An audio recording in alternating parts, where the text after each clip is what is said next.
بابا آپ ایسا کیسے کہہ سکتے ہیں؟ حمزہ کی چھٹی ختم ہو گئی تھی، وہ جانے کی تیاری کر رہا تھا جب برہان نے اس کے ہاتھ بلاوا بھیجا۔ وہ اسے واپس بھیجنے کے لیے راضی نہیں تھے، حمزہ کے فیصلے پر حیران تھا۔ ایسا تمہاری امی چاہتی ہیں اور اس میں کچھ غلط بھی نہیں، ہم اپنے بچے کو لے کر پریشان ہیں، برہان وضاحت کر رہا تھا۔ تو بجائے اس کے کہ آپ امی کو سمجھائیں، آپ خود مجھے روک رہے ہیں۔ اسے یقین نہیں آ رہا تھا، آج انہوں نے رانیہ کو اذیت دی ہے، کل ہم انہیں نقصان پہنچانے کی کوشش کریں گے، تب تم کیا کرو گے؟ بولنے والی صوفیہ تھی۔ حمزہ بیٹا، ہمیں تمہاری پرواہ ہے، ہم ڈر ڈر کر تو نہیں جی سکتے۔ اس نے صوفیہ کی حمایت کی۔ مجھے 4 سال ابھی مشکل سے ہوئے ہیں، آپ ابھی سے مجھے پیچھے ہٹ جانے کا کہہ رہے ہیں۔ اندازہ نے استہزائیہ تھا۔ ابھی 4 سال ہوئے ہیں تو اتنا کچھ ہو گیا، اگر 4 سال اور ہو گئے تو کیا ہوگا؟ تمہیں اور کیا انتظار ہے حمزہ؟ جب ہماری لاشیں اٹھاؤ گے تب تمہیں چین آئے گا۔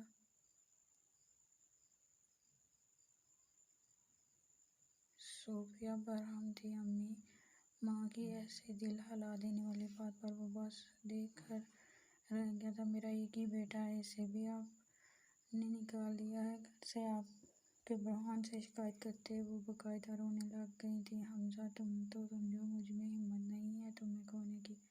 سفیان اور ضلع کو پہلے یوں ہی مرتے دیکھ چکی ہوں۔ وہ بددستور رو رہی تھی۔ سفیان صوفیہ کا بھائی تھا جو دہشت گردوں کے خلاف ایک مشن میں شہید ہو گیا تھا، اور ضلع سفیان کا ہی 24 سالہ بیٹا تھا جو سفیان کی شہادت کے 4 ماہ بعد ہی اسی قسم کے دوسرے دشمنوں کے ساتھ شہید ہو گیا تھا۔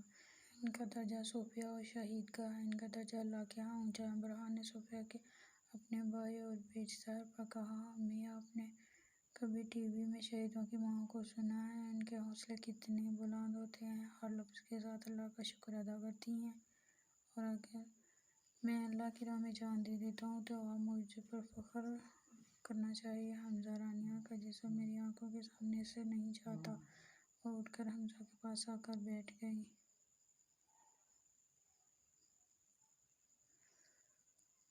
کتنی پیاری بچی تھی، کیا حال کر دیا ظالموں نے اس کا، اگر تمہیں کچھ ہو گیا تو میں جیتے جی مر جاؤں گی۔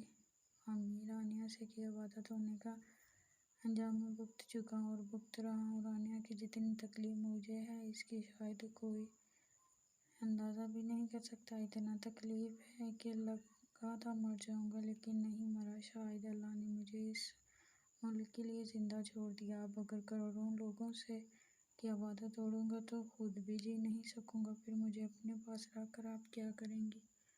اس کی آواز میں تکلیف تھی۔ صوفیہ نے اس کی تکلیف محسوس کی تھی۔ وہ رکنے والا نہیں تھا، وہ سمجھ گئی تھی۔ بیٹا جیسے تمہاری مرضی، میں دعا کروں گی کہ اللہ میرے بچے کی حفاظت کرے۔ وہ اکیلا سینکڑوں پر حاوی آئے۔ وہ اب بیٹے کا ماتھا چوم رہی تھی، جب تک آپ کی دعائیں میرے ساتھ ہیں مجھے کچھ نہیں ہوگا۔ وہ ماں کے ہاتھ چوم رہا تھا۔ ماں بیٹا آپس میں پیار کرتے رہیں گے یا باپ کے سینے کو بھی کوئی ٹھنڈا کرے گا؟ برہان نے حمزہ کی طرف اپنے بازو پھیلائے۔ وہ اٹھ کر باپ کے گلے لگ گیا۔ صوفیہ تمہارا بیٹا ہمارا نام روشن کرے گا۔ برہان نے حمزہ کا کندھا دبایا۔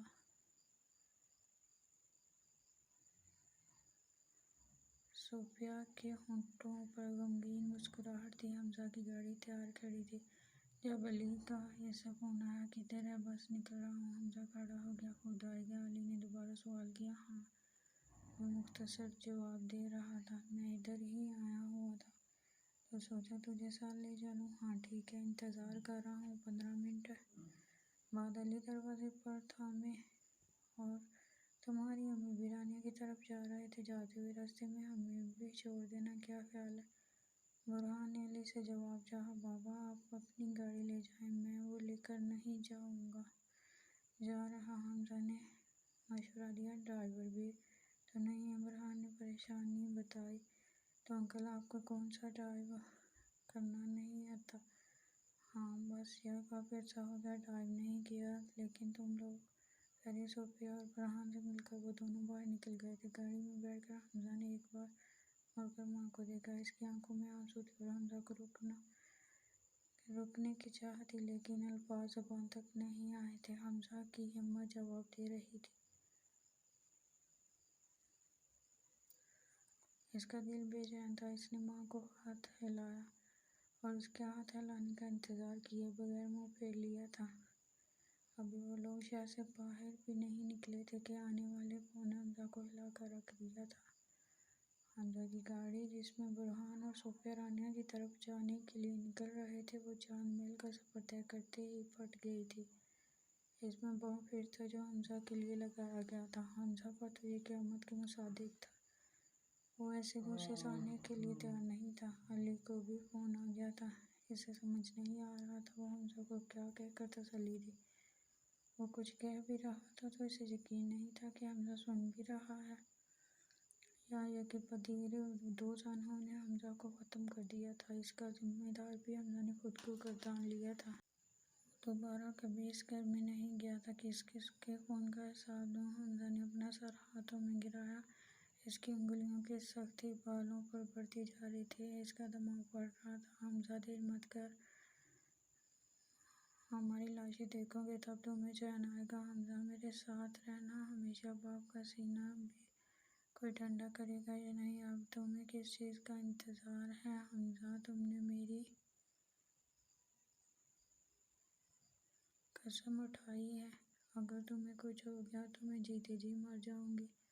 ہماری لاشیں دیکھو گے تب تمہیں چین آئے گا۔ آوازیں بلند ہوتی جا رہی تھیں۔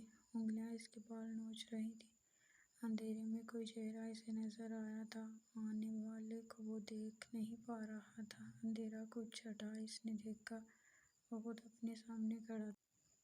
وہ خود کو اپنے گلے لگانا چاہتا تھا۔ وہ آگے بڑھا، آگے بڑھا۔ آنے والا دور ہوتا جا رہا تھا۔ اب چین ہے تمہیں؟ تمہاری ضد نے سب کی جان لے لی ہے۔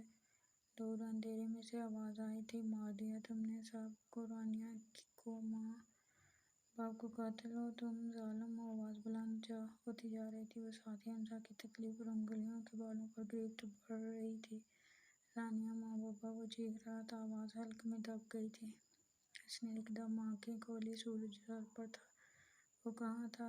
وہ سمجھنے کی کوشش کر رہا تھا۔ اس نے آس پاس دیکھا۔ یہ اس کے کمرے سے مہک بالکونی تھی۔ ماضی کی پھول بلیوں میں کب اس کی آنکھ لگ گئی اسے پتہ ہی نہیں چلا تھا۔ اس کا سر درد سے پھٹ رہا تھا۔ آنکھیں گزری اذیت کا پتہ دے رہی تھیں۔ وہ کمرے میں آ گیا۔ فرش پر کانچ اس کے پیر میں لگ گیا تھا۔ روح پر لگے گھاؤ اتنے گہرے تھے کہ وجود پر لگے زخم اسے تکلیف نہیں دیتے تھے۔ وہ نہا کر سیدھا نیچے بیسمنٹ میں چلا گیا تھا جہاں سب اس کا انتظار کر رہے تھے۔ اگلی ویڈیو تک کے لیے اجازت۔ اللہ حافظ۔